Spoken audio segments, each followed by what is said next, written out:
ကချင်ပြည်နယ်မှာရှိတဲ့ခေါင်လန်ဖူလို့ခေါ်တဲ့ဒိတ်တစ်ခုမှာ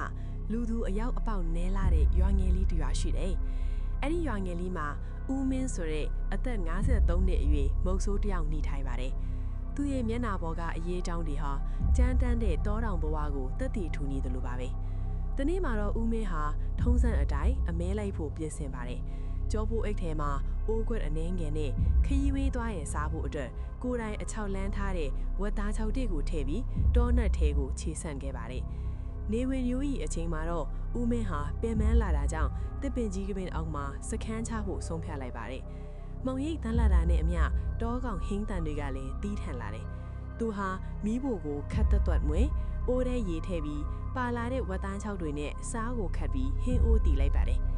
ဟင်းအိုးဆူလာတဲ့အခါဟင်းငွေဖို့အတွက်ရောင်းမပါမလာတာကိုသတိထားမိသွားတယ်။ပတ်ဝန်းကျင်ကလည်းမောင်နီပြီးသလိုအနီးနားကတစ်ပင်တစ်ပင်ရဲ့တစ်ကိုင်းကိုဓာတ်နဲ့ခုတ်အမြန်ဆုံးရောင်းမတရံရအောင်ယူလိုက်ပါတယ်။ပြီးတော့အဲ့ဒီလက်လက်ဆက်ဆက်တစ်သားရောင်းမနဲ့ဝက်သားအိုးကိုအားရပါရမှွေလိုက်ပါတယ်။ခဏကြာမှတော့ထူးဆန်းတဲ့ဖြစ်ရပ်တစ်ခုစတင်ပါတယ်။အိုးကိုချလိုက်ပြီးစားဖို့ခတ်လိုက်တဲ့အခါဟင်းရီတွေကပုံမှန်ညူရောင်မဟုတ်ဘဲသွေးလိုရဲနေတဲ့အနီးရောင်ဖြစ်နေတာကိုတွေ့လိုက်ရတယ်။ဘိုက်စာလုံးနေတဲ့ဦးမင်းဟာတခြားမစင်စားအားပဲဟင်းရီကိုတငုံတောက်လိုက်ပါတယ်။အာဒါကဘာအရသာလဲ။အရသာကနတ်တူတာလိုချိုးမြိန်နေပြီးလူတကိုယ်လုံးအားရင်ဒီပြည်လည်နေတယ်လို့ခံစားလိုက်ရတယ်။ပူပြီးထူးဆန်းတာကတော့အိုးထဲကဝက်သားကြောက်တွေဟာမာကြောမနေတော့ပဲခုတင်တင်တင်တက်ဖြတ်ထားတဲ့လက်ဆက်တဲ့အသားတွေလိုနူးညံ့ပြီးအရည်ရွှဲနေတာပါပဲ။ဦးမင်းရဲ့စိတ်ထဲမှာထိတ်လန့်မှုကအရှိန်ဟုန်နဲ့ဝင်ရောက်လာတယ်။ငါချက်တာဝက်သားကြောက်လေအခုဟာကဘလို့ဖြစ်ပြီးအသားစိမ့်ချက်လို့ဖြစ်နေရတာလေပြီးတော့ဒီအနီရောင်တွေကကောတရေချောက်ပြီးလို့ထင်မှတ်ပြီးသူဟာပစ္စည်းတွေကိုတော့မသိနိုင်တော့ပဲမှောင်မီးနေတဲ့တော်လန့်အတိုင်းအိမ်ပြန်ပြေးပါတော့တယ်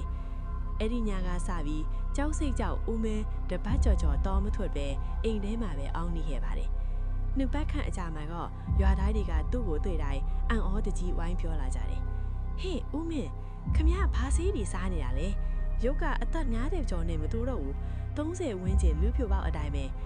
မှန်တဲ့ကိုပြန်ကြည့်လိုက်တဲ့အခါဦးမင်းကိုတောင်မမှတ်မိနိုင်လောက်အောင်ဖယ်သွားပါတယ်အရေးချောင်းတွေပျောက်ကွယ်ပြီးအသားရည်ကြီးဟာတင်းရင်းနေပါပြီ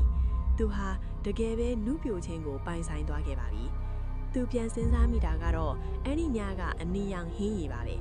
သူဟာအဲ့ဒီအန်အောစစ်တစ်ပင်ကိုရှာဖို့တောထဲကိုအခါခါပြန်သွားခဲ့ပါတယ်ဒါပေမဲ့သူခုတ်ခဲ့တဲ့တစ်ပင်ဟောသူပြစ်ချခဲ့တဲ့ရောင်းမရောဘာတစ်ခုမှရှာမတွေ့တော့ပါဘူး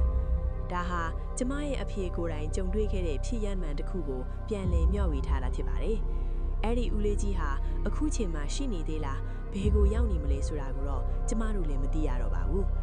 ကြည့်ရှုသူအပေါင်းတို့ရောမိမိတို့ပတ်ဝန်းကျင်မှာဒါမှမဟုတ်လူကြီးတွေပြောပြမှုတဲ့အခုလိုမျိုးစမ်းကြဲတဲ့ဖြစ်ရမျိုးတွေကြားဘူးပါသလားခံစားချက်ချင်းတူတာပဲချစ်ကိုယ်တိုင်ကြုံဘူးတာပဲချစ် comment မှာမျှဝေကြပေးကြပါအောင်ရှင်